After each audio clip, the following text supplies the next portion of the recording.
Thank you. Thank you. Please be seated. I'll wait a little bit.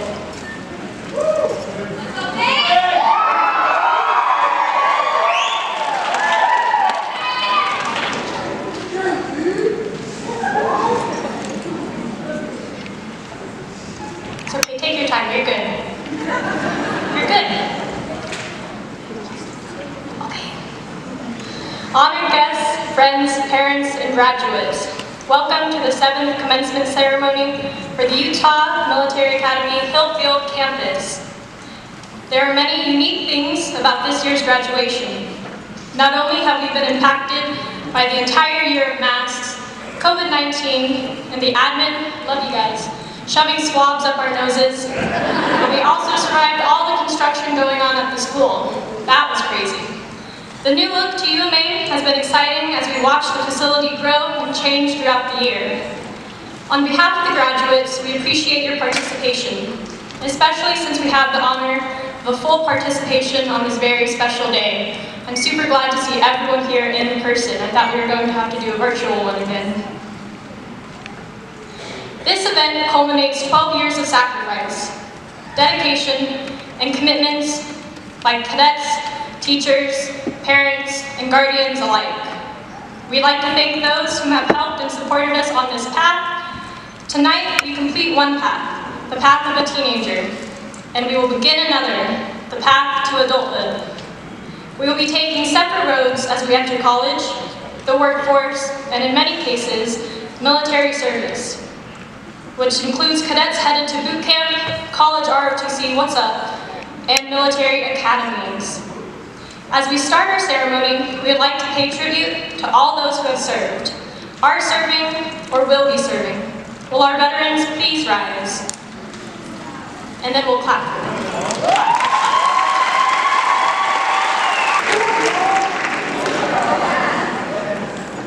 Thank you all for your service. As we are on the cusp of Memorial Day, we would like to pay tribute to those who have given the ultimate sacrifice. We ask that you all stand for a moment of silence in their memory.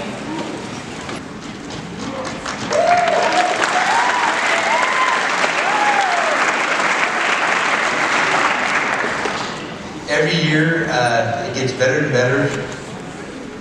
It's supposed to, but it also gets worse and worse. I guess that's my brief comments. No. I want to say really quick, thank you parents, guardians, grandparents, aunts, uncles, everybody, teachers, support staff for all the work this year. This was an insanely crazy year. We thought last year was bad, and this year was really tough. It's finally nice to see everybody's smiles. You can see it in their eyes, but it's really great to see the smiles. I want to hit on just 3 really great pillars for you graduates as you move onward and upward. And that is integrity first, service before self, and excellence in all we do. Probably the biggest thrill when I got tapped for this job was the idea of having something to lock onto. And I think that if you lock onto that, it's not about going into the Air Force, it's about anything. I don't care what you do in your future, but lock onto those. Integrity first, service before self, and excellence in all you do. And if you'll do that, you can't fail. You'll be a man and a woman of honor. You'll be a pillar in your community. You'll do great things. So please don't put that aside now that you're graduating. Keep hold of that and run that up the flagpole every day. There was a video that went around, I guess it's been a couple years now. I've lost track of time with COVID, but it was I believe it was a commander in the Navy gave a speech, and he said, the one thing you want to do every day is make your bed.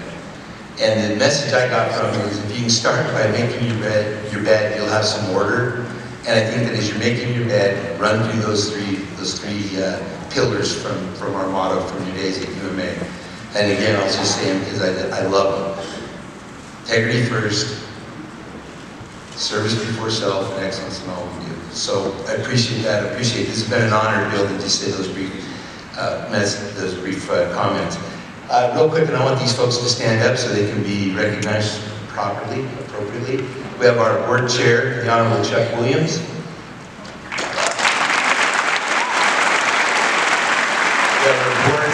Vice Chair, Mr. Kurt Oda.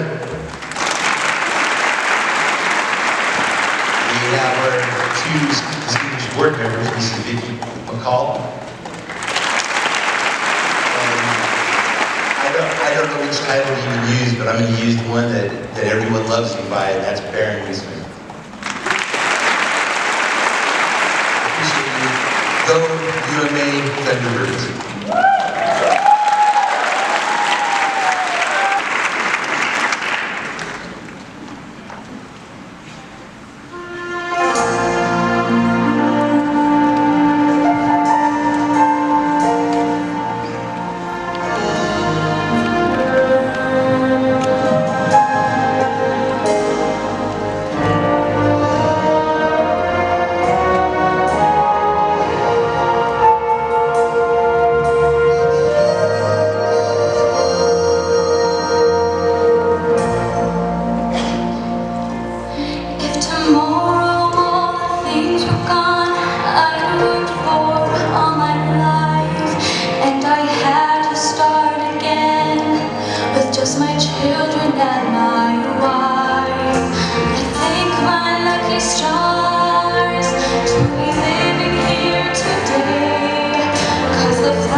one last time.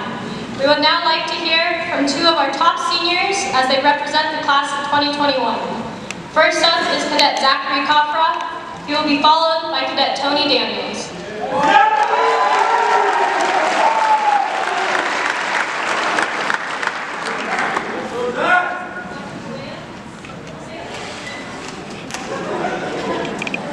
Hi guys. Let's see what I have here.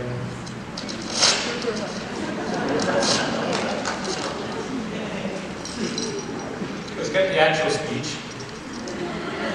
And while I'm at it, I want to say thank you to everybody for being here and congratulate my classmates on graduating. It's been a long road for a lot of us. And also, I think it's a good time for all of us to thank everybody who supported us on this journey. If I mention you, please stand up.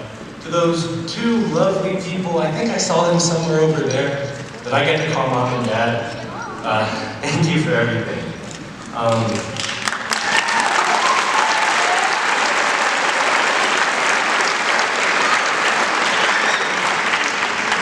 Y'all are ahead of the game. I was going to call for a round of applause later, but that's all right. Thank you for bringing me into this world, even though I prefer not to think about the logistics of that. And more importantly, thank you for giving me the courage and the capacity to live out my dreams. I love you guys so much, and it's really going to sting leaving in August. To Mrs. Horning and Ms. Pemberton, thank you for helping me through this minefield that we Americans love to call high school, because it has not always been easy, but you've been there with me every step of the way, so thank you. Dr. Serbanowska,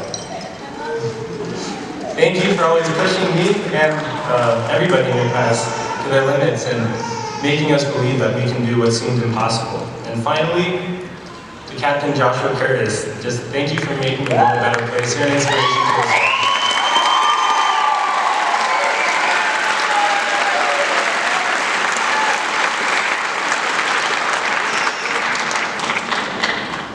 Every ending is a new beginning. That's the sentiment of people older, wiser, more life experienced than I am. And quite frankly, my 17-year-old arrogant, no? Okay. My arrogant behind has hated this adage for the past few months. You see, in my eyes, this inspirational saying is far too dismissive of what makes an ending worth celebrating, and thereby what makes a new beginning so bittersweet. I think it's time to look back and understand what makes this ending so important, and consequently what makes our future so promising. Across the nation, high schoolers learn history, algebra, English, and how to flirt with people at 11:30 p.m. At UMA, however, we've learned so much more than what could ever be standardized by any governing body. While I encourage you all to reflect on the lessons you've learned, I'd like to briefly share the most important thing that I learned. I spent many days and nights eager to get out of high school. I've complained about UMA to my friends and parents. Sorry guys, love you. But I'd be lying if I said it was always a smooth journey. There's been uncertainty for myself, and through it all, looking back, I realized that I should have savored the bad days. I tried to get out of the bad days as quickly as possible and tried to move on to something that I thought was better. But it was all part of making me who I am, getting me to this stage. And honestly, as I stand here before you, bless you, I really just long for another day, another 1v1 getting cooked up by Nate. I long for another sting from a Jolly Rancher or Tootsie Roll because Captain has deadly accuracy. But most of all, I'm going to miss the inside jokes. I'm going to miss Dino's laughter. I'll miss a quick good morning sunshine from Mr. Stumpf. And by the way, mister, I'm a minor, so you might want to chill on that. In other words, wherever you go, appreciate every step of the journey. Appreciate it all, because someday, all too soon, it's going to be gone. And you're going to owe everything you do a lot of... I lost my train of thought, I'm sorry. I'll move on, because I'm taking too long. And I really have. So let's play a little game. You guys know word association? I'm going to say a word, and then you guys are going to yell the first thing that comes to mind. Let's start with something easy. Utah military. Integrity. Service. Excellence. You guys learned so much over the past 6 to 1 year. I'm so proud. All right, let's get a little bit more difficult. Bald man.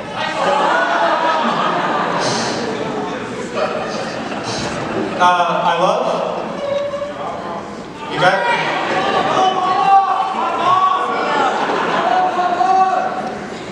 I'm gonna miss you guys so much. After 4 years, regardless of our backgrounds, we have this in common, this little train of thought, these core values, this I love hot dogs. A few little quirks that we picked up from you that show our unity. Perhaps a shared disdain for doorless bathrooms. An undying love for French toast sticks and greasy sausage patties. The fear of being caught with your hands in your pockets by a senior psycher. All these little things that Marco says a UMA cadet and soon-to-be alumni. Everybody, or all my fellow classmates, take a second, close your eyes, and reminisce. Now I promise I'm not just stalling this time around, but I really want you to think of the past 6 years, for in my case, you've had here. I'm thinking of basketball. Lost our last playoff game, crying in the locker room. I felt goofy, because I was the only one, but not for long. And I remember prom sophomore year, had a good time with great friends. We all have these memories that are just undeniably tied to this school. For me, it's been a long time. The lifespan of a quail, 6 years. You know that?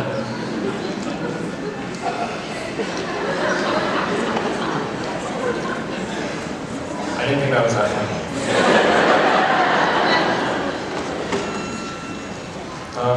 But really, we've grown up together. We've seen each other at our loftiest highs, our lowest lows, and everything in between. You remember when James had that buzz cut earlier this year? I do. All joking aside, I've had some dark days during my tenure at UMA. Days where I felt that I couldn't continue with whatever lay before me. Days where I questioned whether it was worth it to continue at all. And I've never really admitted this to anybody, but I decided why not admit it to a bunch of strangers. As most of you know, I'm not exactly shy about my emotions. That's my self-righteous way of saying that I can be rude, hostile, lash out irrationally, and cry without regard for others when I'm struggling. I changed from Zach to a Richard. Please laugh at that. I actually like that. And yet, my lovely classmates still reached out to help me, even at my worst. And not just my closest friends, but anybody.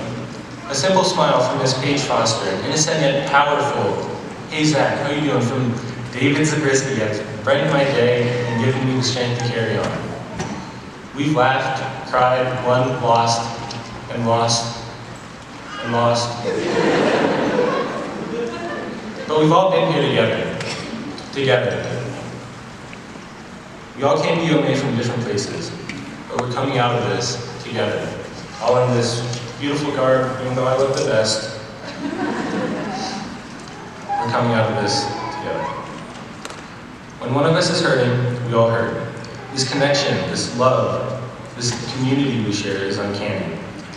As our daily shouts fade into whispers, we can always rely on each other being one call away, no matter where we go.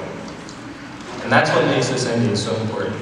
We've learned lessons and made relationships that have made these past 6 whatever years unforgettable. Even though we have gained the skills to tackle many of life's challenges, this new beginning is intimidating despite the opportunities it offers. It's hard knowing that I played my last basketball game with James, Nate, Matt, Justin, Brandon, and Parman. It's hard knowing that the memories we made, the impact we made in our school and community might soon fade into obscurity. And for me, the hardest thing is knowing that Tony Daniels and Faith Magalon will soon be across the country rather than a desk away in Matt. As we celebrated this ending, I hope all of us are a little bit more thankful and understanding of the past 4 years. Our memories, words, and laughter may fade into echoes within the walls of our beloved school, but we can keep them alive by our actions throughout life. Now that we've given the ending of our time at UMA the respect it deserves, It's time to embrace new beginnings. Great new beginnings. Despite my reservations, I'm excited for college this fall. Go Tar Heels, and excited to take the lessons I learned in this shared school of the student body to a new phase of life. Let's face it, guys, we're pretty damn amazing. Best of luck as you go forward. I love you all. Good night, and pose for a picture. I would first like to thank everyone for making the trip down tonight. It was wonderful that we all can get here together one last time. Also like to thank the teachers, administration, and the rest of you and my staff. Thank you especially to all the teachers that have stuck with us. We truly appreciate you even when we make times difficult. Thank you for not giving up on us and for pushing us to be your best. So we all really pushed us. UMA has given me a unique opportunity. I've been here since 7th grade, and a lot has changed in the last 6 years or so, but we have come stronger out the other end. In his farewell address, President Reagan said, "Informed patriotism is what we want."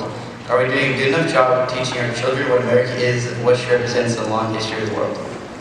I would say that in a nutshell, this is what UMA is about: informed patriotism. We learn from the great experiment in liberty that is America. We learn how special and unique self-governance is in the history of the world.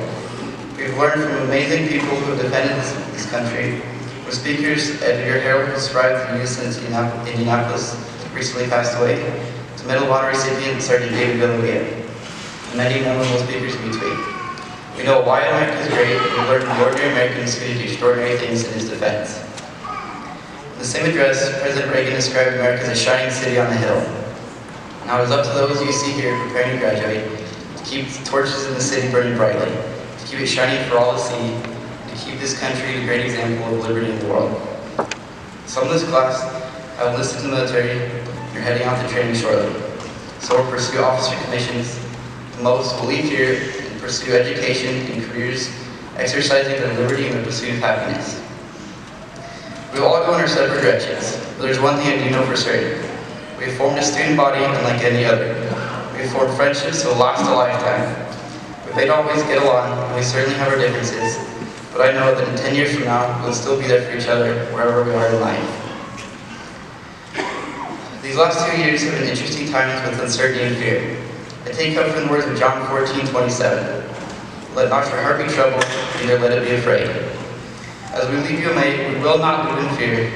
We will take with us these lessons we learned here, and we will build on the work of those who have gone before us. And Lord bless you, and the Lord continue to bless the United States of America. We will now ask our Commandant of Cadets, Major Kit Workman, to say a few words and to introduce our commencement speaker.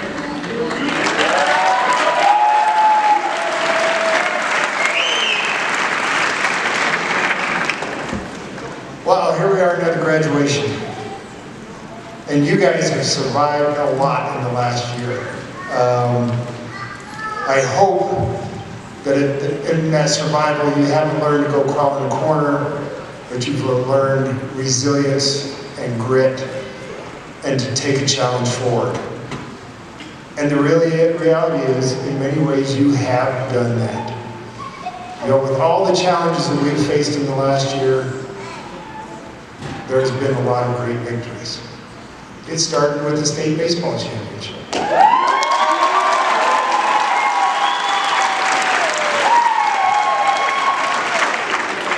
Cross-country team qualifying for state for the first time.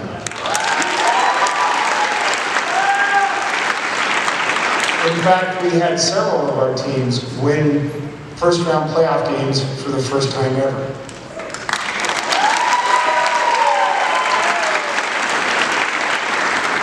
Let's see, bronze,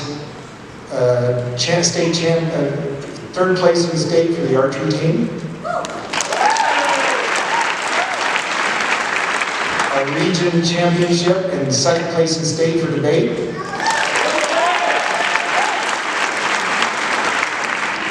Another drill championship in state.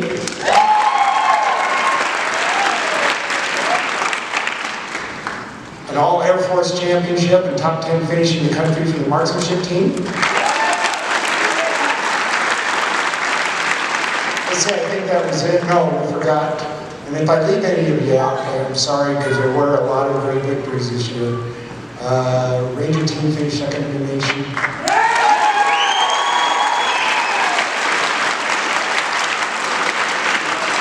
every team was not a winner, but you were a winner because you didn't give up.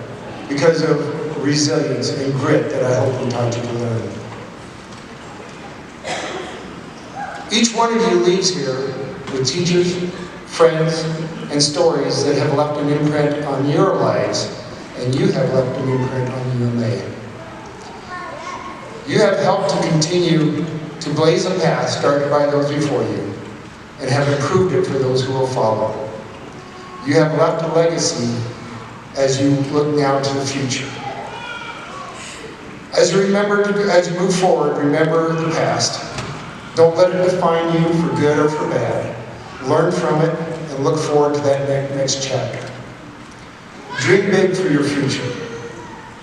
UMA for me is that dream.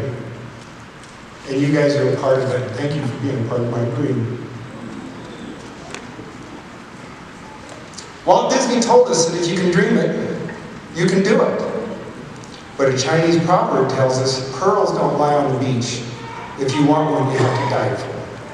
Hard work, commitment, grit, resilience all make dreams come true. And I hope each one of you dream big.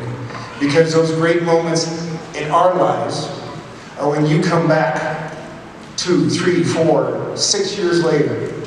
I've had students, this is my 26th year in education. And matter of fact, just yesterday I connected with a student that he graduated in 2000 with my daughter, and he joined the Army because he didn't want to be in the chair force. He was a combat medic, and I remember him calling me. I was sitting in class, and he calls me out of the blue from downtown Baghdad. And he says, just wanted to check in. I did ask him how those MREs were treating him. So I'm proud to be in the Chair Force. I do want to share some words of wisdom from Grandpa.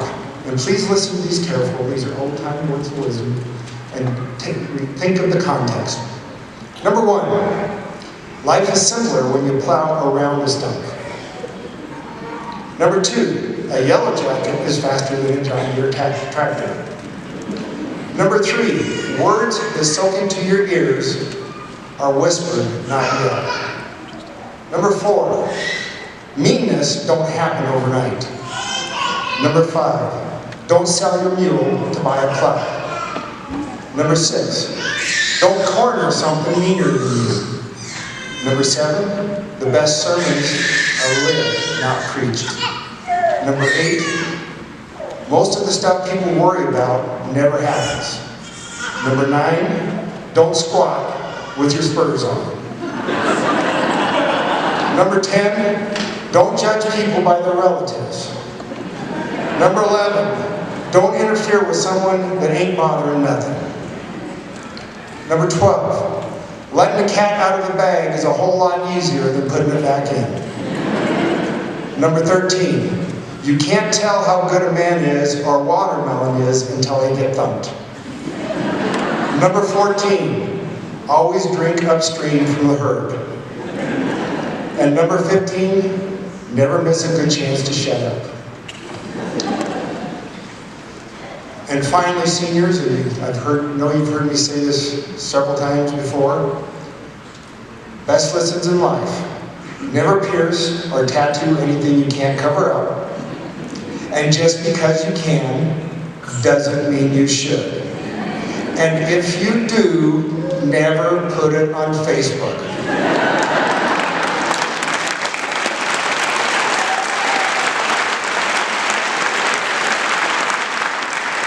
That never goes away. Believe me guys, that never goes away. It is an honor to introduce our commencement speaker tonight. Major General retired Jeff Burton has been a friend of UMA from the beginning. He has served in the United States Army for more than 37 years. He began as a private and ultimately attained the rank of Major General, retiring in November of 2019. He commanded troops in combat and returned to the Middle East 6 times. While serving in Europe, he witnessed the collapse of the Soviet Union and the fall of the Iron Curtain. He served on Governor Gary Herbert's cabinet twice, first as the commanding general of the Utah Army and Air National Guards, and then as the interim director of the Utah Department of Health during the first 4 months of the COVID pandemic. He has served as a persistent professor at both Brigham Young University and Utah Valley University, where he taught military science and national security strategies. He currently serves at Zion Bank as his Senior Vice President for Community Development and was recently elected as a member of the Utah State Legislature representing District 66. He holds degrees from the University of New York, the United States Army War College, and the University of Phoenix. And he also has a certificate in national security from Harvard University. But his proudest accomplishment is him and his wife, who live in Salem, have 3 wonderful children and 7 grandchildren. General Bird.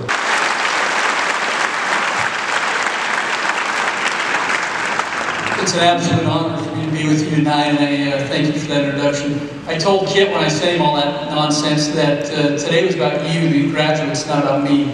So thanks for sitting there and listening to that. On the way up here, my wife reminded me that our marriage is a workshop, and I asked her what that meant. She said, that means that you work and I shop. And what it made me think about is the fact that really life is all about relationships. That's really what it's about. And what really matters in your life is the way that you treat the people you love and the way that the people that love you treat you. And so I would say, as I begin here really quickly, if you want to build a better world, start with yourself. Build a better you. I firmly believe that this life is an opportunity for each one of us to develop, grow, and become better at whatever it is we do. If you're going to be a chimney sweep, be the very best chimney sweep that exists. If you're going to be a soldier, be the very best soldier that you can possibly be, and so on and so on. The world needs you, and I'm very, very excited to be with you tonight because I see a lot of excellence in you, cadets, you graduates. You sacrificed. It's been a hard year for everyone, and most of all, I'm just glad to see your faces. I missed seeing faces the last year, and so it's good to see you all. I'm excited for what the future holds for you, and even more excited for what you're going to bring to the future. Love the personalities of the speakers already, and it's exciting to listen to you and to think about what you're going to do. And to the parents, I'm extremely proud of all of you for raising these children. And you hear a lot of negativity about the youth today. I remember when I was a young man, listening to my dad and uncles, I'd hear negativity about the youth of that day. The reality is I'm very hopeful for the future because I get to work with youth like this, and I see the value and the courage and the talent, the sheer talent that they possess is amazing. And so I'm looking forward to the future led by you while I'm in my rocking chair, because that's right around the corner for me. All right, today I want to talk a little bit about, just very quickly, about leadership. And that word is overused. There have been thousands of books written on leadership, and I think they missed the mark. And I'm going to tell you why in just a minute. Loyalty, duty, respect, selfless service, honor, integrity, personal courage. Those are words, but they're a lot more than that. Anyone who puts on a uniform must inculcate those kind of values inside of themselves. They have to become that individual that's described in those words. We live in a world that's very volatile, and I think everybody would agree with that. There are plenty of reasons to be angry and fight. I've spent half my life in the third world. I've seen lack of clean water, lack of food, lack of the basic necessities, clothing. I was in Africa. I've been there 18 times building roads, bridges, schools, medical clinics. This is what the Army does when we aren't at war. And you don't hear about this on the news, but it's great news. We're out there doing good for people.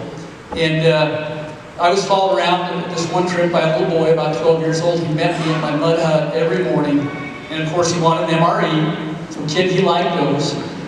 And any candy that I could ever give him. But he was wearing clothes that he got from a Christian mission. And a big bright yellow shirt and in big bold letters that said, "So happy I turned 40. He thought that was the neatest shirt on the planet. He didn't know what it said, but it meant a lot to him that he loved the colors. It was bright yellow, and it meant a lot to him. U.S. service members done a lot to him because we loved him, we were kind to him, and we demonstrated caring.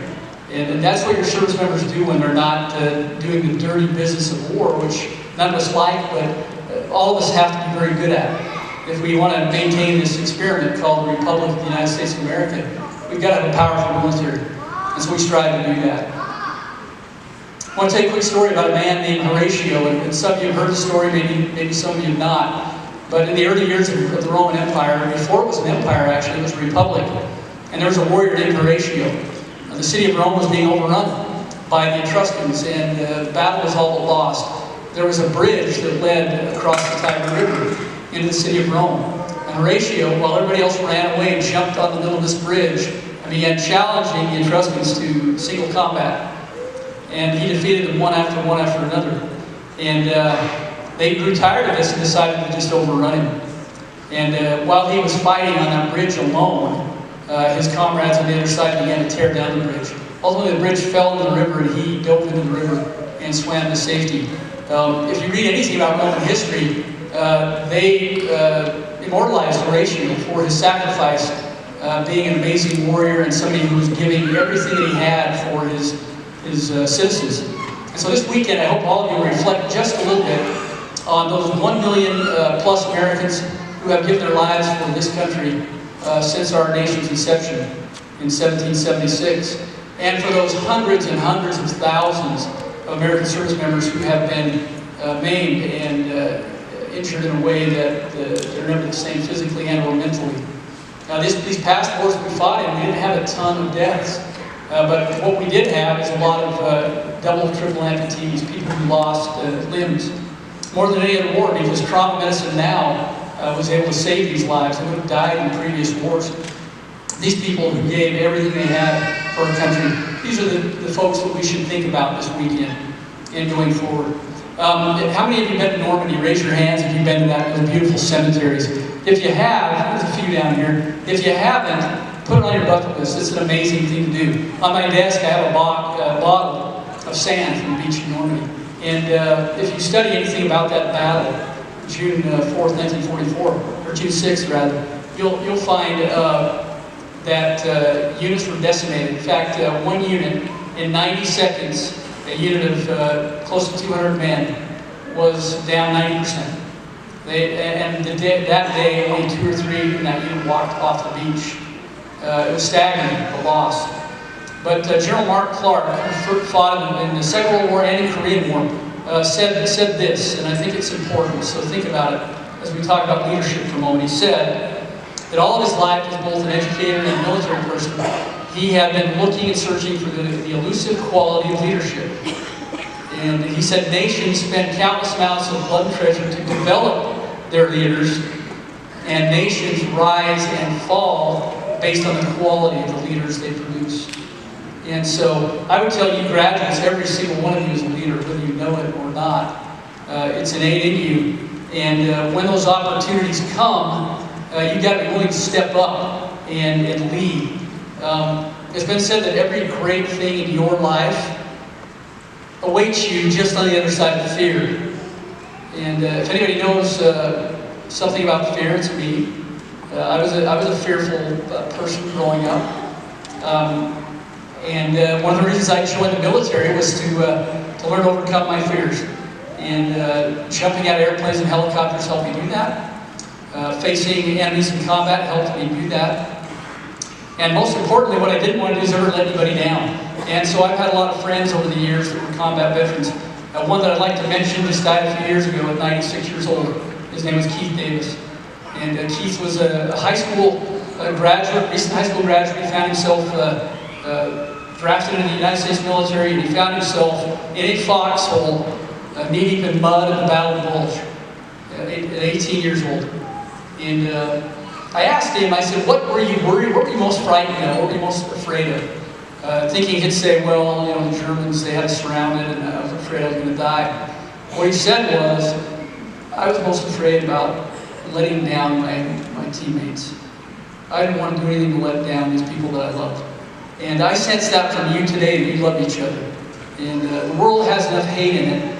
We need a lot more love. And so I would tell you to cultivate the emotion of love. I learned that in the military. One minute somebody was trying to kill me. The next minute they needed a drink of water. They needed something to eat. They were suffering. You just learn to love people and not judge a book by its cover. So this notion of developing leaders is critical. I want to tell a very quick story about the Air Force Academy. This was told by a graduate from the Academy in 1977. He was a member of one of the squadrons at the Academy. He said that in this squadron area, they had a janitor. And the janitor was an unassuming, middle-aged to older gentleman. He wasn't physically imposing. He was very shy. He seldom made eye contact. But he did a marvelous job cleaning their barracks. He scrubbed the toilets, he scrubbed the mirrors, he scrubbed the floors. They always came home to clean barracks. And they took him for granted completely. And essentially they ignored him because they were up and coming. He said, hey, we were going places. We were all going to be pilots. We were going to change history. And this old guy, well, his job was to clean up our mess. About halfway through the school year, in his senior year, he said he was reading a book that listed Medal of Honor recipients. By the way, it's a true story. And right there, in front of his face, was this man, this janitor. And his name is Bill Crawford. And he could not believe his eyes. He couldn't believe that Bill Crawford was a Medal of Honor recipient. And so he told his roommate laughed and said, there's no way that guy's a Medal of Honor recipient. And so the next day they went and found Bill and they said, Bill, is this you? And they showed him the picture in the book. He said, yeah, that's me. And they said, why didn't you tell us that? And he said, well, that was one day in my life a long time ago. Well, you can imagine, everything changed for Bill. All the squadron members began to be kinder. They spoke to him every time they saw him. They included him in discussions when they were off duty. They became friends. They became proud of Bill Crawford. It wasn't that Bill changed. It was that they changed their attitude toward him. And so the leadership lesson here is don't judge a book by its cover. I cannot tell you how many times I've been wrong in looking at someone and making a judgment. Again, there's enough judgment in the world. I don't think we need any more judges. Those guys are elected to sit on the bench. You're not. Don't judge. All right, the other thing I want to tell you about, because I've had the opportunity in my life to rub shoulders with some amazing Americans. Some of you saw the movie We Were Soldiers. Anybody see that movie? Made years ago. I think Mel Gibson was the lead. But I got the pleasure of spending and passed away. But Hal Moore was the epitome of great leadership. If you remember in the movie, he told his soldiers he'd be the first person to put his foot down on the ground and the last to leave the battlefield. And if you saw the movie, it was an extremely bloody battle in the Ivory Valley, where his entire regiment was decimated. But he kept his promise. He was the last guy to get off that battlefield. Some months later, one of his lieutenants had been killed trying to rescue or bring back some wounded.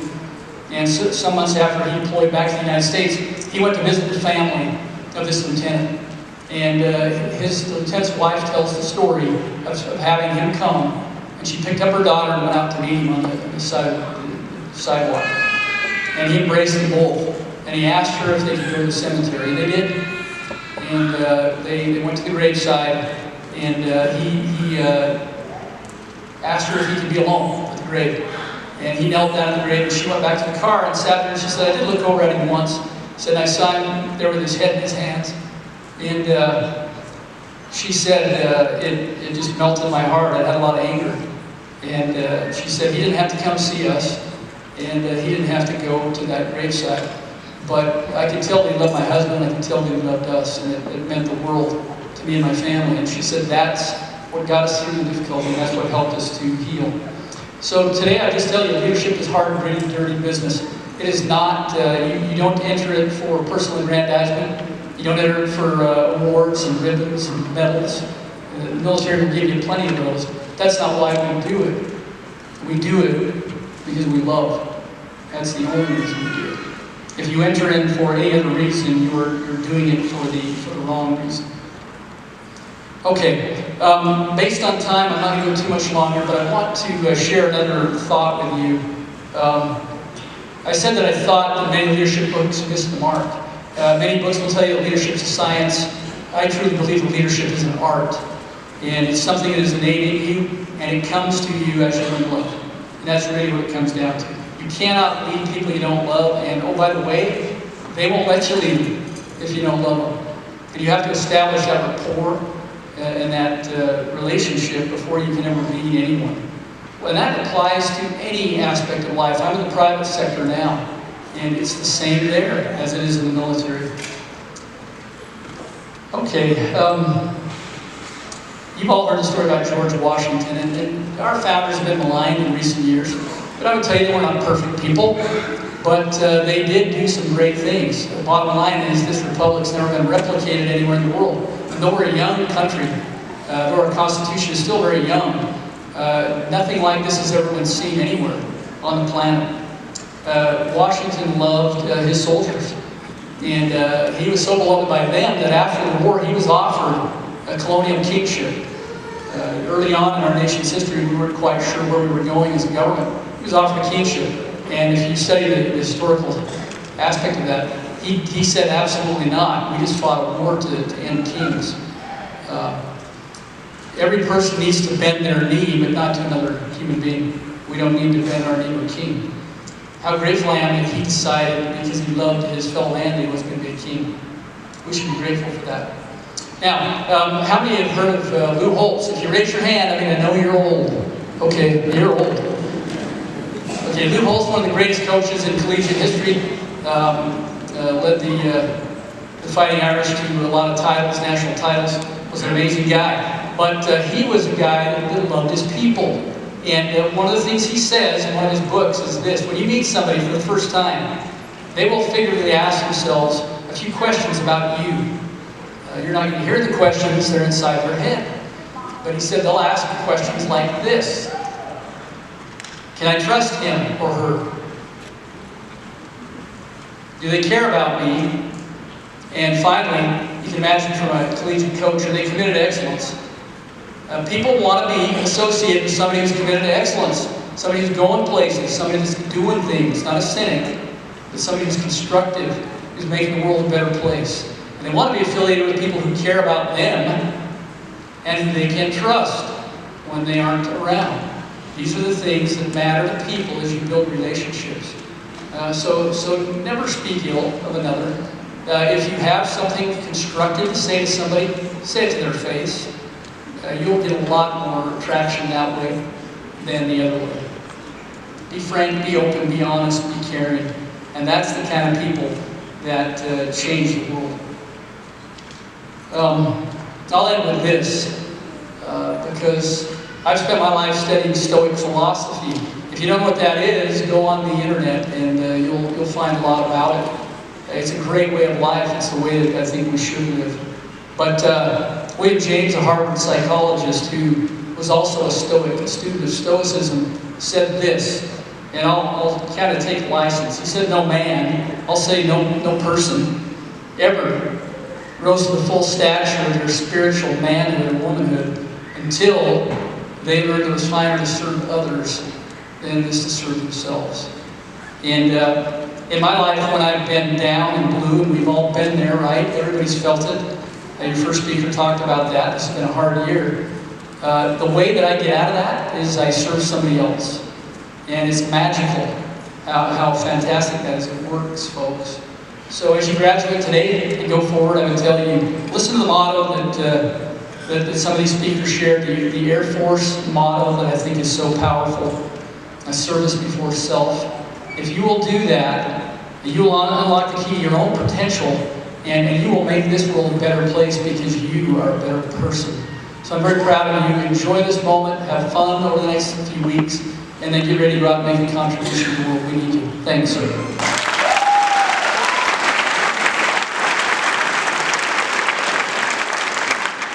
Thank you for those words of strength and encouragement, sir. You've always been a great friend to UMA. Now, we will once again enjoy the UMA Concert Choir, and as they share with us Shine Like a Star as a tribute to our senior class.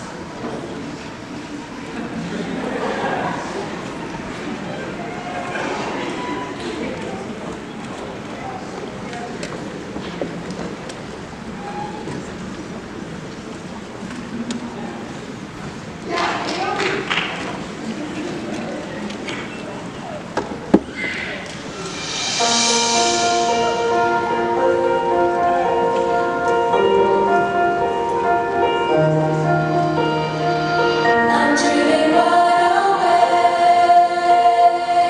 This is the life I make. Don't need a holiday to make me feel this way. Listen up, take a chance. You can sing, you can dance, you can live with this dream tomorrow. Take your time and your grind. There's a rule, there's a rhyme, move along and the rest will follow. I want you to know. Oh yeah, we shine like stars.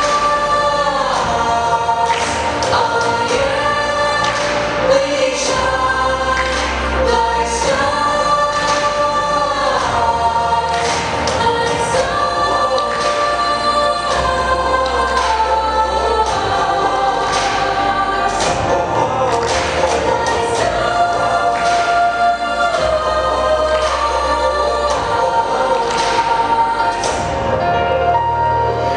what I've been waiting for.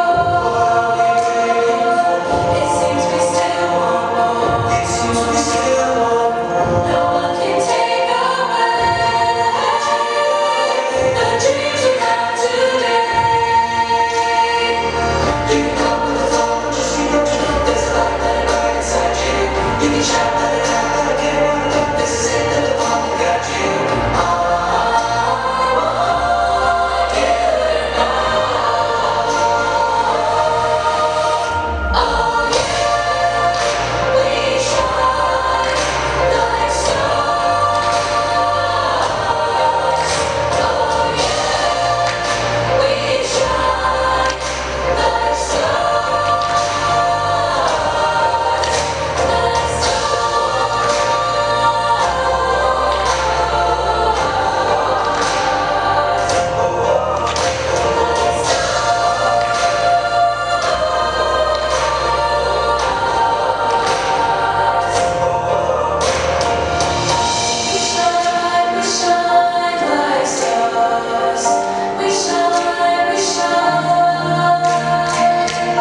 We shine like stars.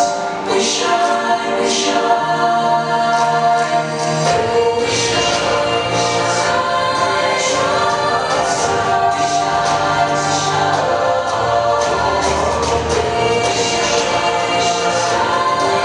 stars. We shine, we oh yeah, we shine like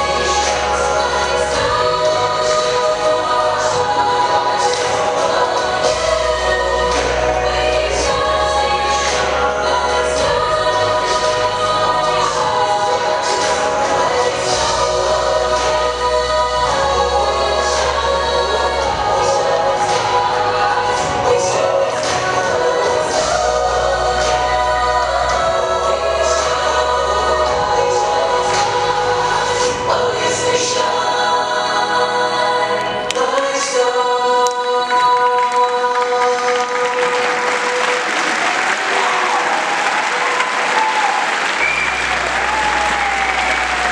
We would now like to turn the ceremony over to our principal, Mr. Michael Stunley.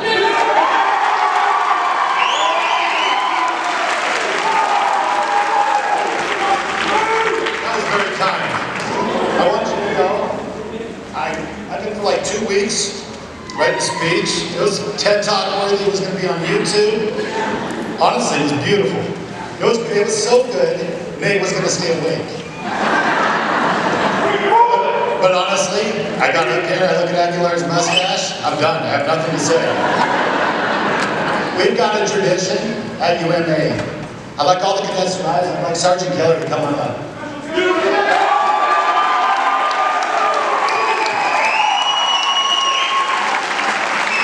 And cadets, can I get you to rise?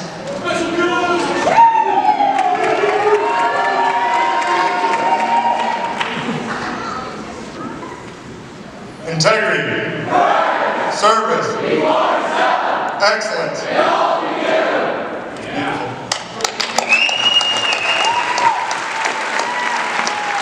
guys can be seated.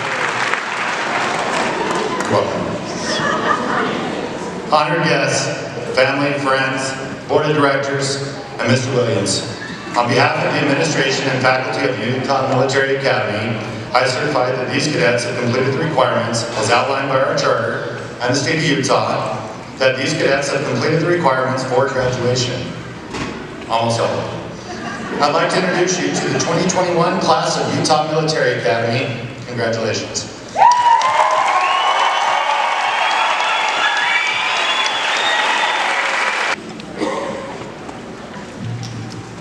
Congratulations to all of you. A couple of quick things.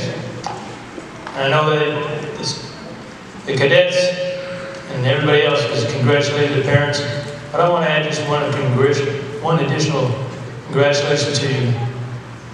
Many of you were brought by your students kicking and screaming into this school, and many of you students were brought kicking and screaming here by your parents. All to the best. I want to tell you one quick little story. It's a personal story, but it's designed to show you what Major Workman talked about as resilience. I spent 30 years in the military. I had time in the Marine Corps, in the Army, and a bunch of time in the Air Force.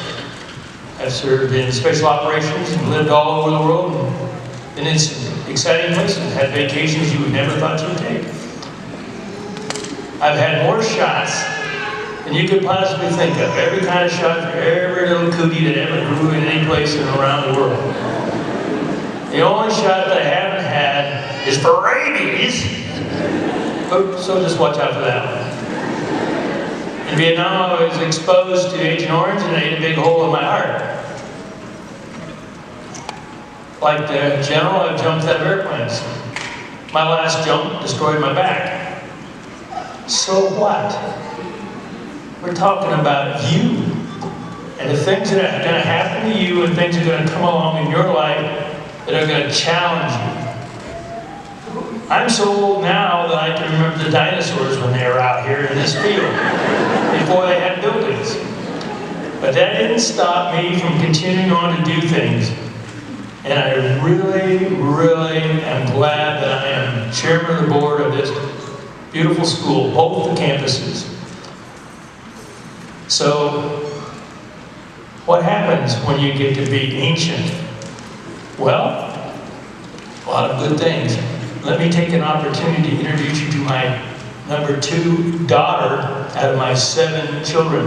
This is my daughter, Hannah, up here on the stage with me.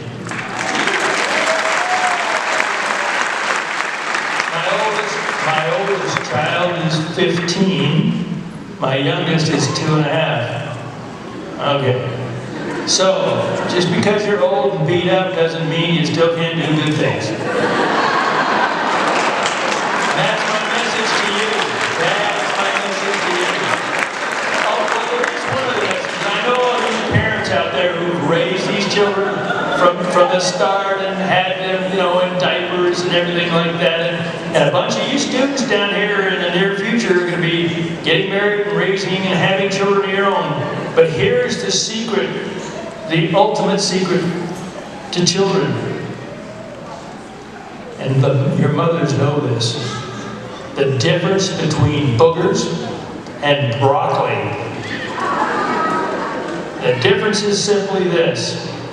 The little ones probably won't eat the broccoli. Okay, on to the good stuff. Faculty, staff, and administration, on behalf of the board of Utah Military Academy, I accept your certification and recognize these cadets as the 7th class of the Utah Military Academy. Congratulations to all of you. Take the world by storm.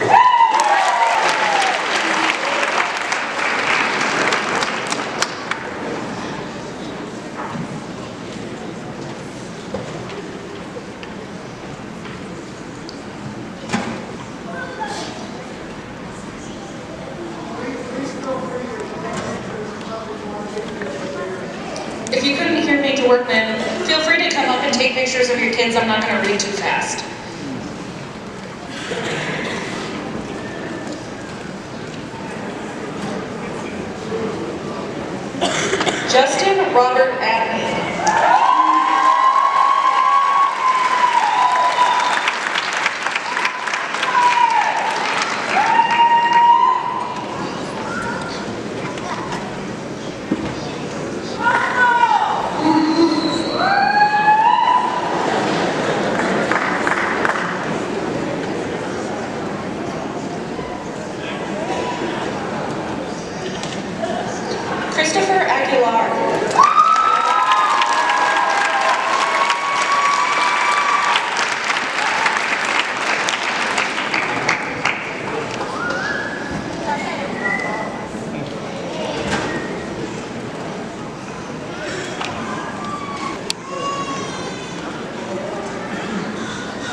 Randella Algarabi.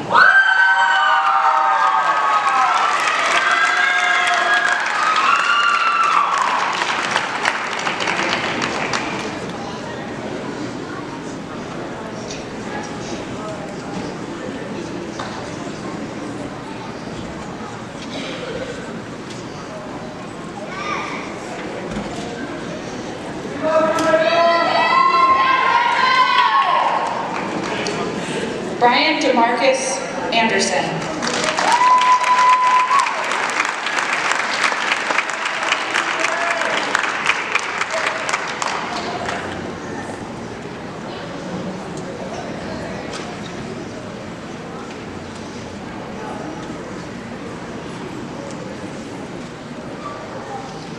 Sebastian Scoville Anderson II.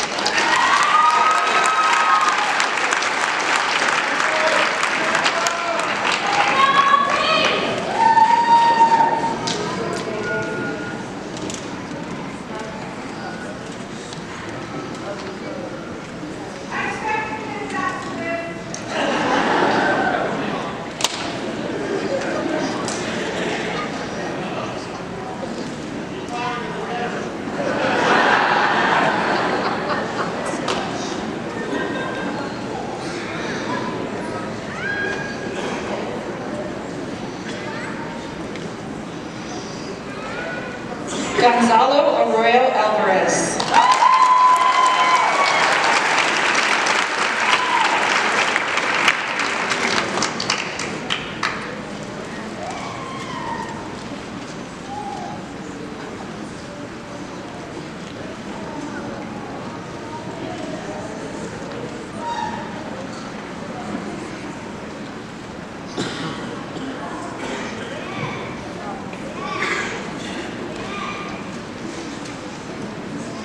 Trey Walker Badron.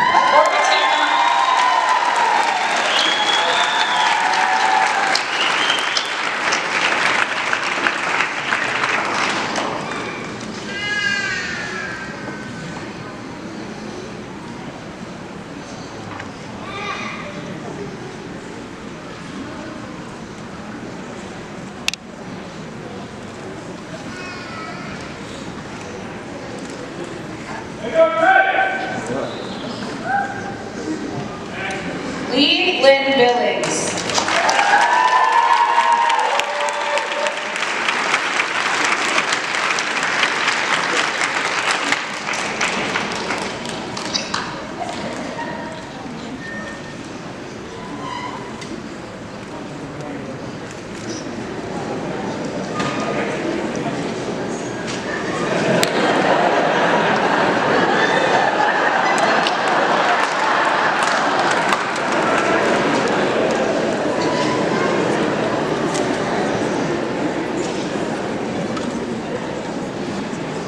Griffin Berg.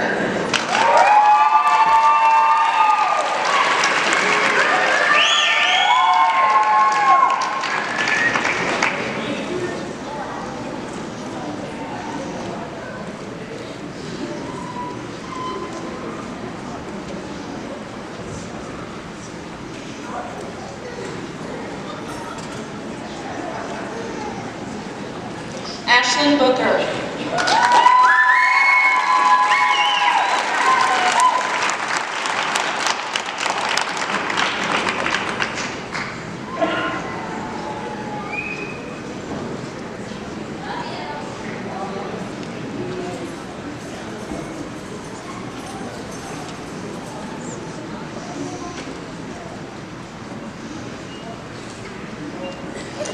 Brandon Davis Bozeman.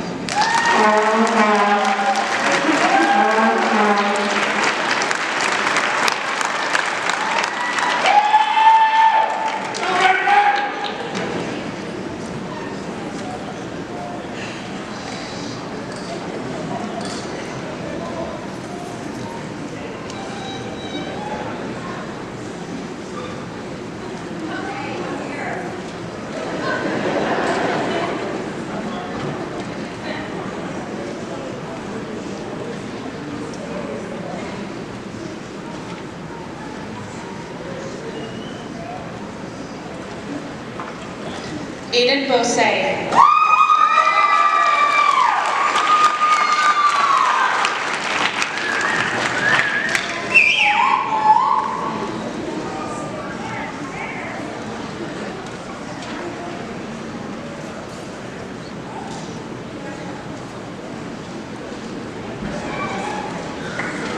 Tony Brian Daniels.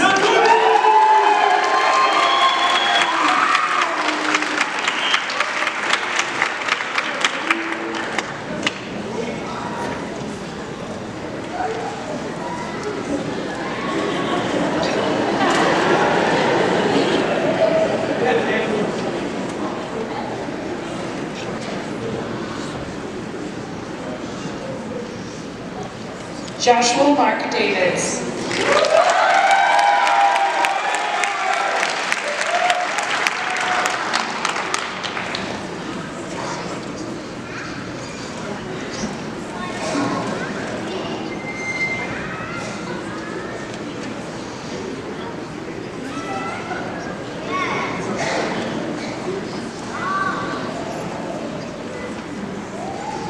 Damian R. DeLeon.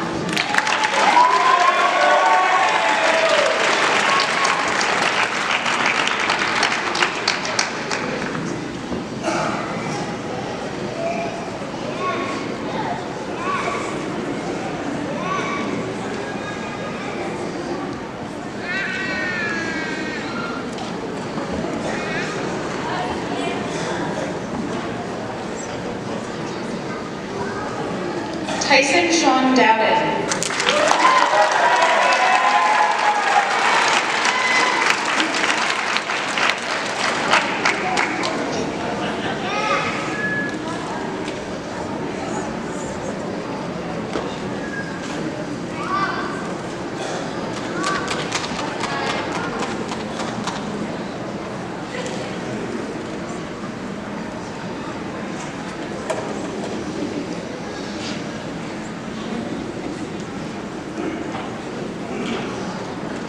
Andre Emerson.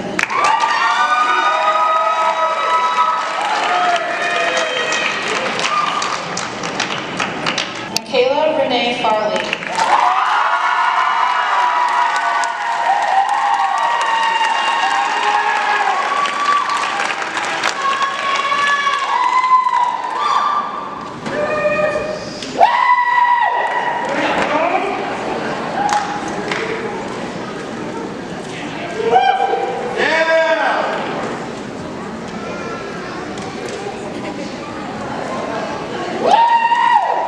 Matthew Feitner.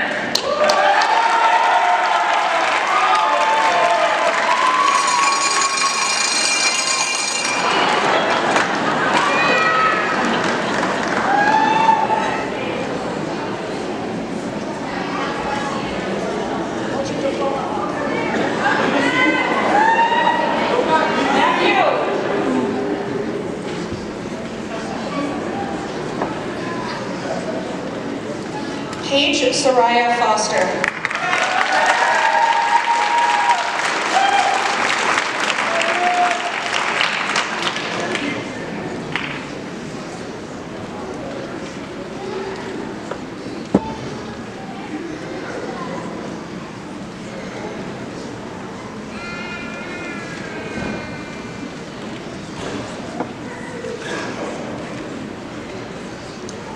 Gabriel Chandler Fustos.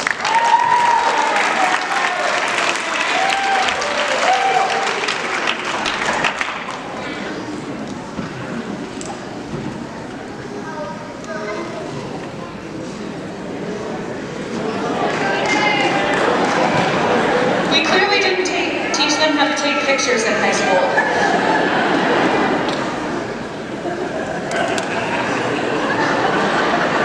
I think Paul's right there.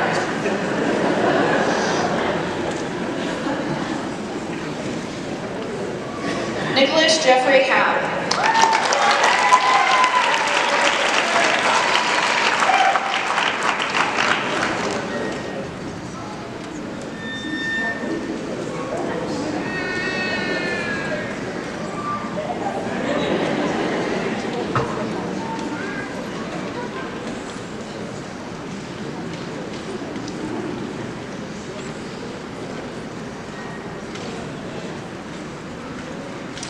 Connor Everett Innocent.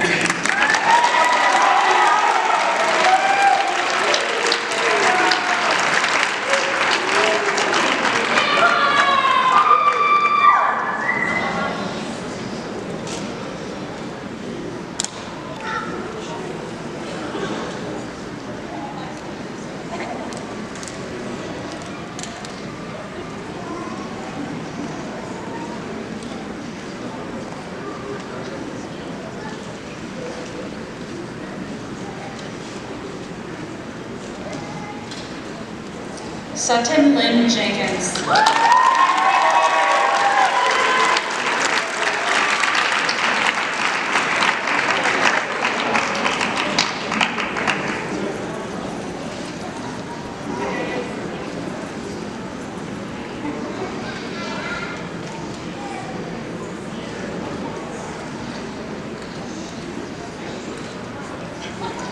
Rudy Christopher Jones.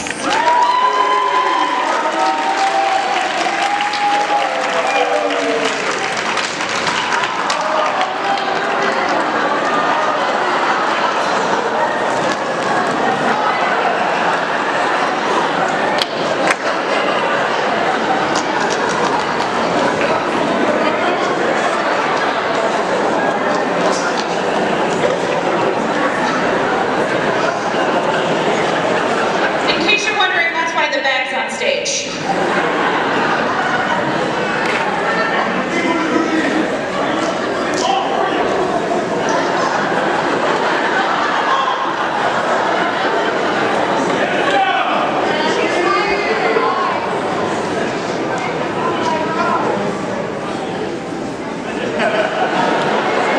Shaylee Justice.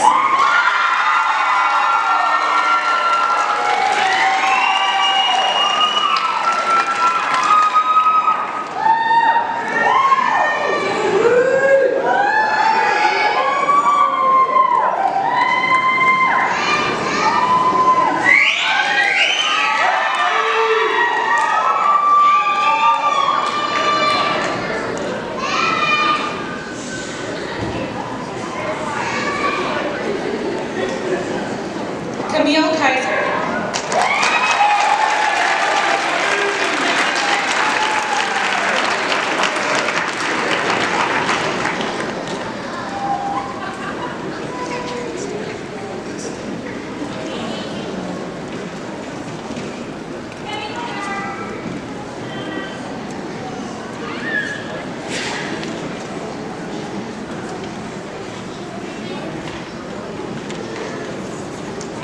Zachary Kipnis.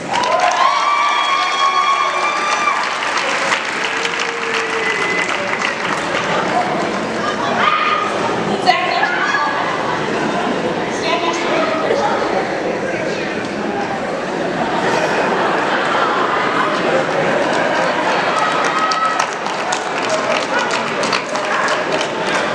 Zachary Sacagawea Coffra.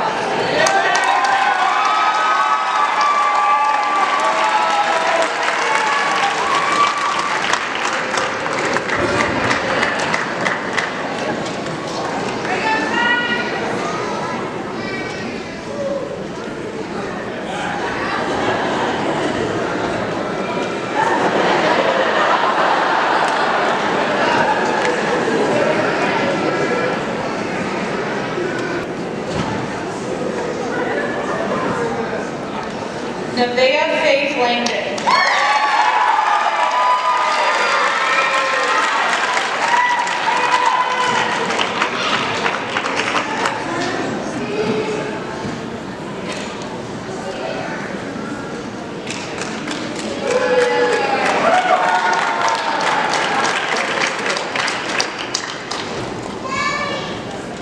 Brendan Lee.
accidentally read them out of order, so Faith is graduating. Faith Magalong.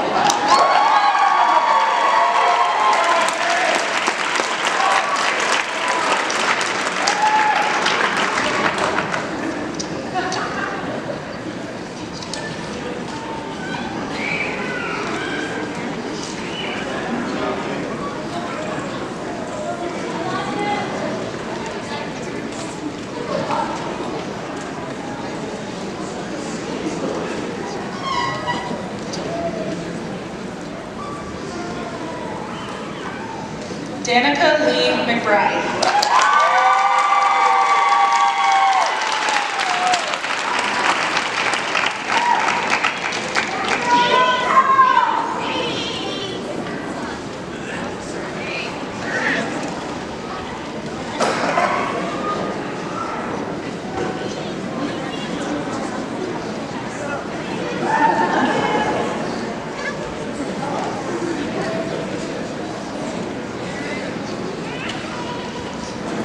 Chloe McCray.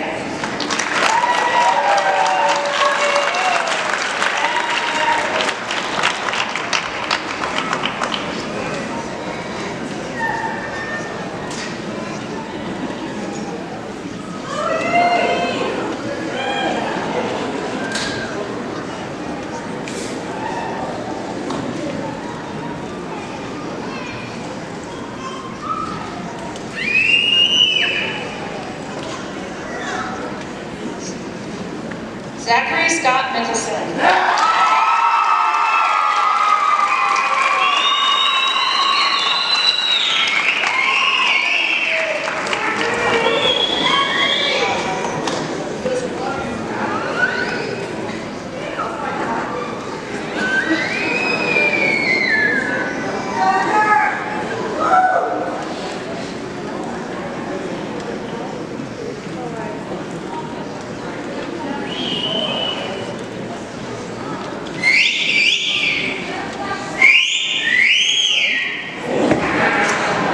Daniel Zane Joseph Morton.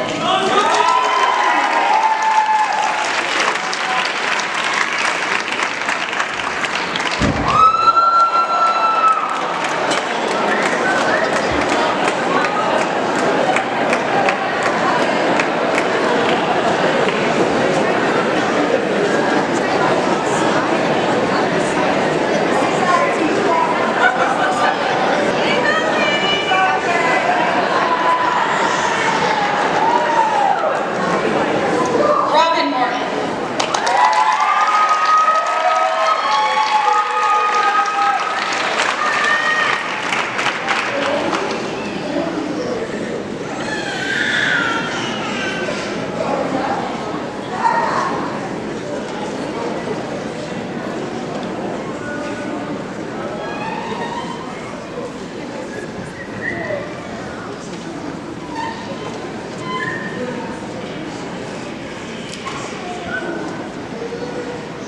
Gage Nelson.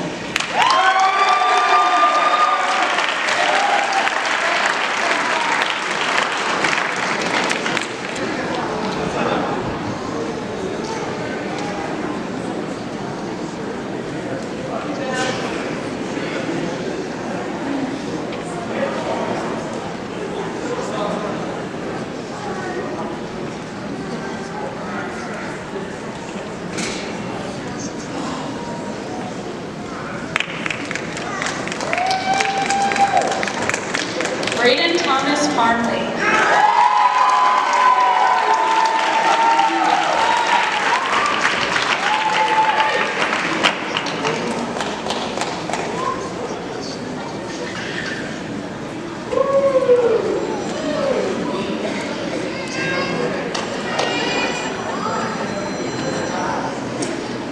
Jake Patino.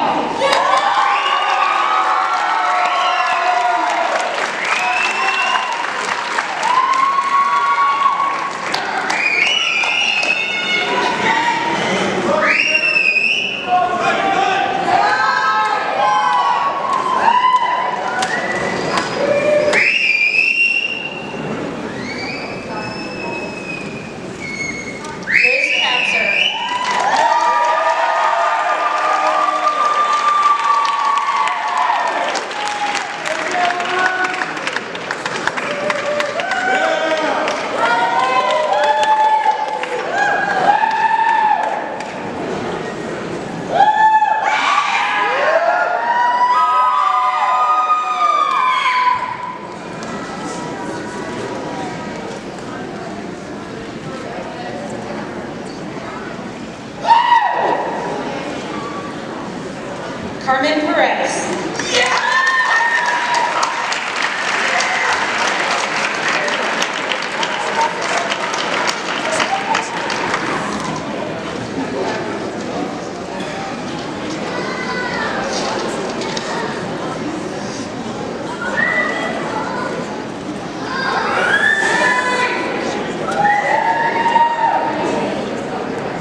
Peterson.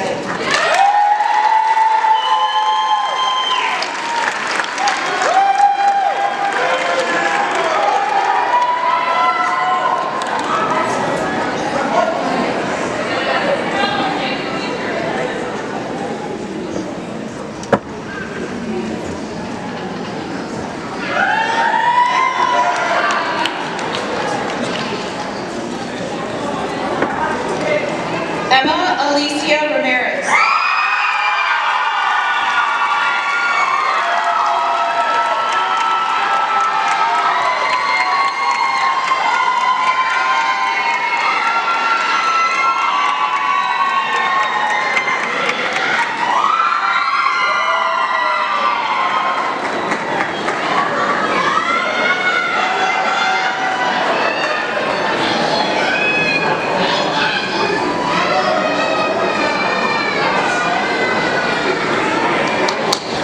Kendra Reed.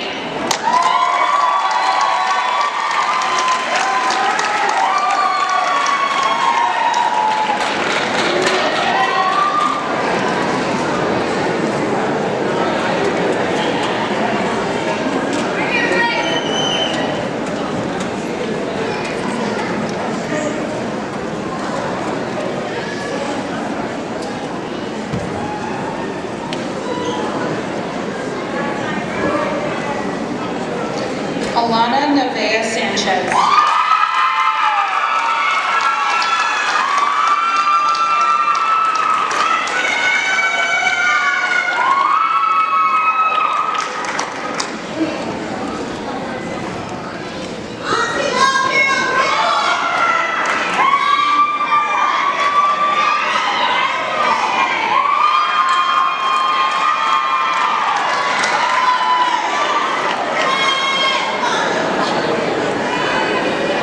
Susan Sanchez.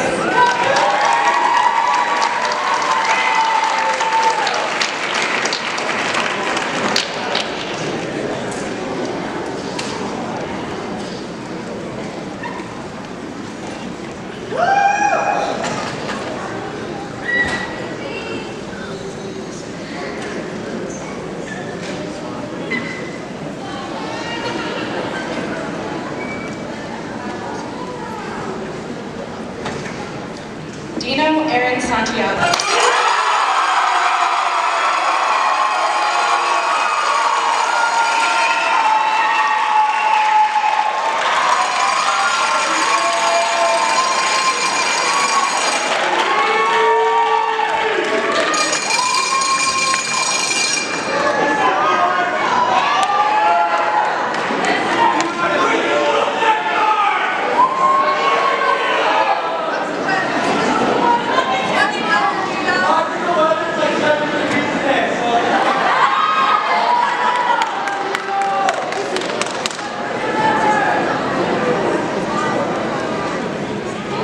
Christopher Joshua Santos.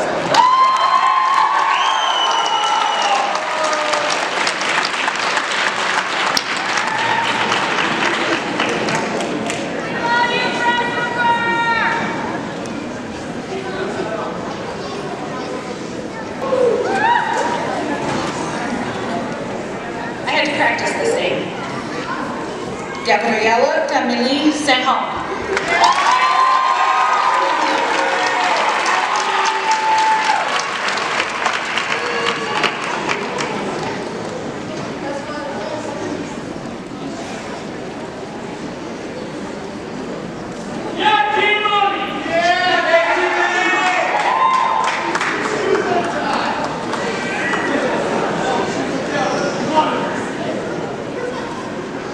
JJ Sickles.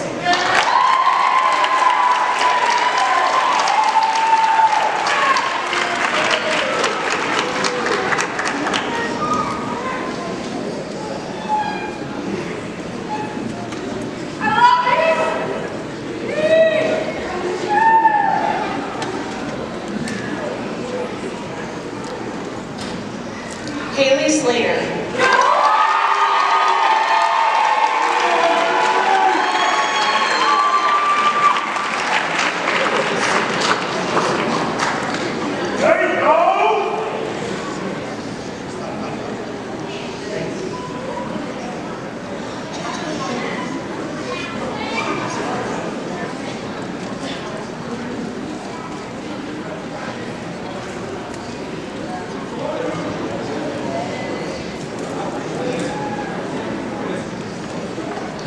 Natarius Jason Smith.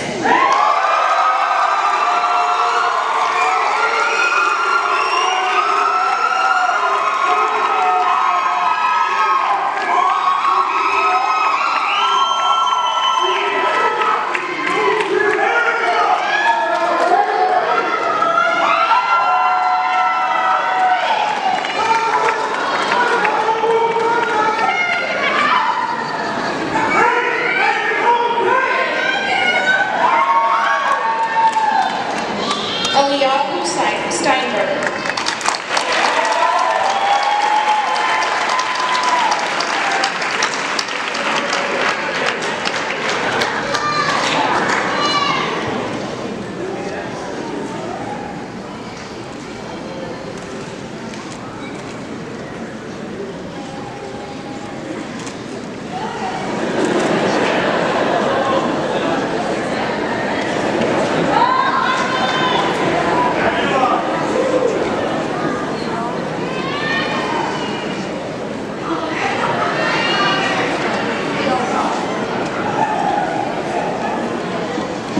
Jaden Castle Stevens.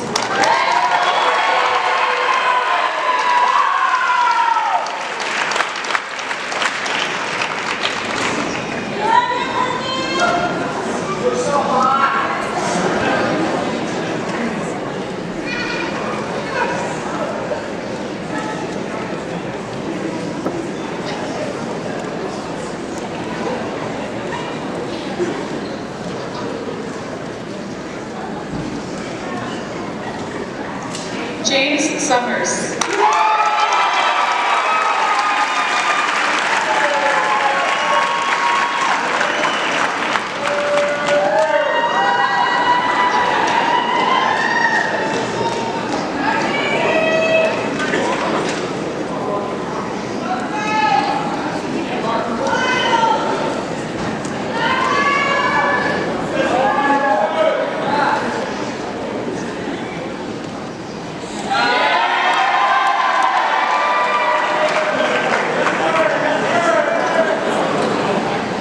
Riley Ray Taylor.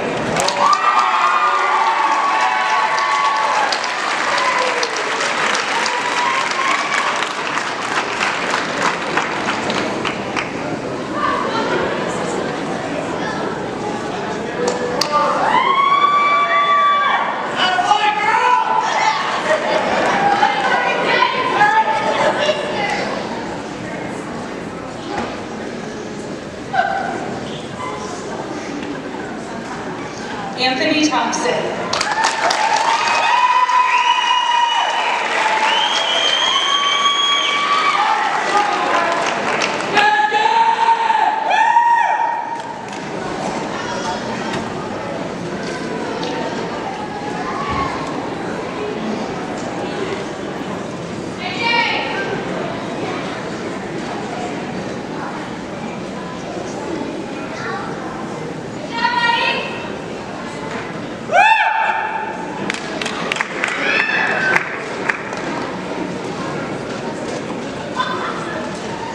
Cade Cole Thompson.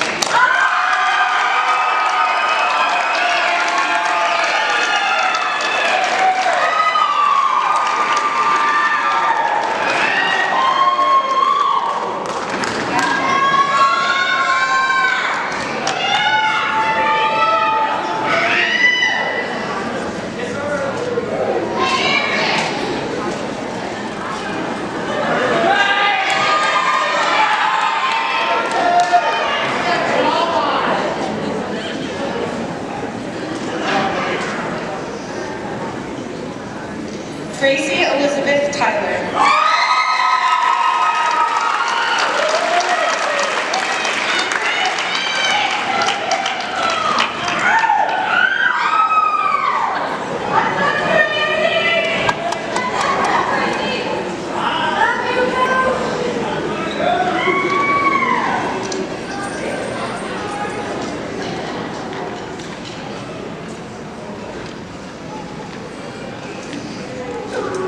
Alane Uribe Calderon.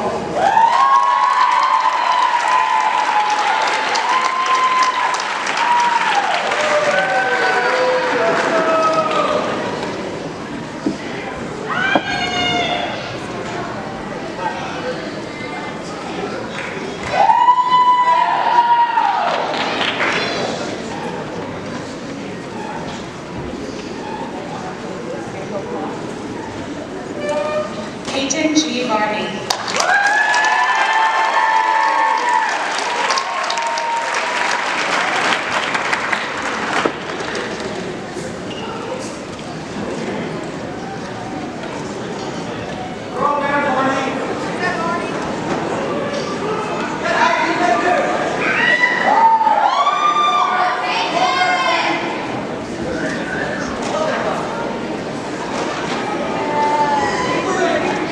Ashlyn Vale Waters.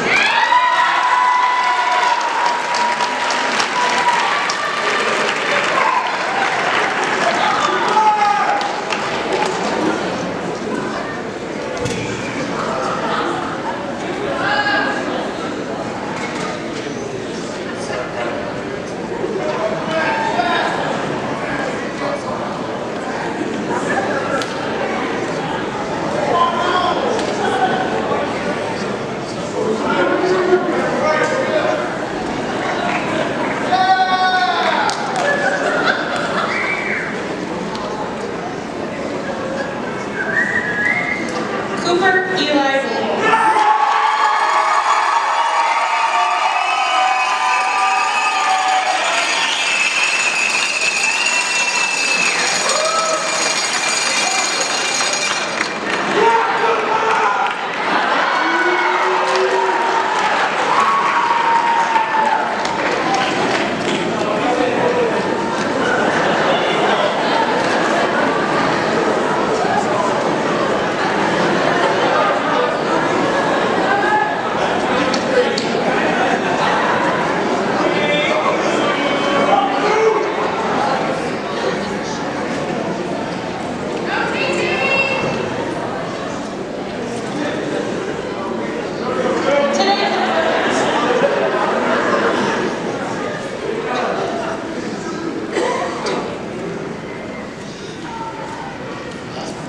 Lance Zabriskie.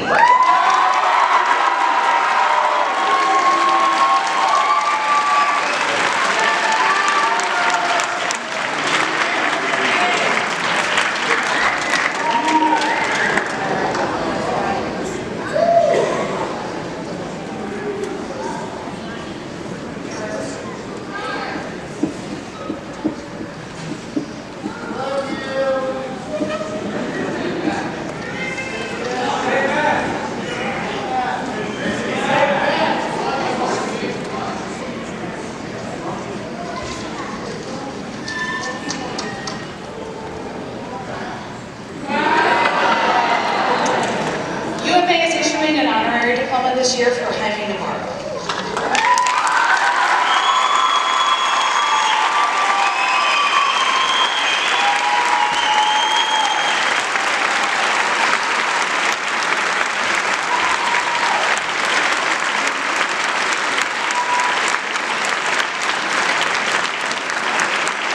Congratulations, class of 2021.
Utah Military Academy Class of 2021, will you now rise?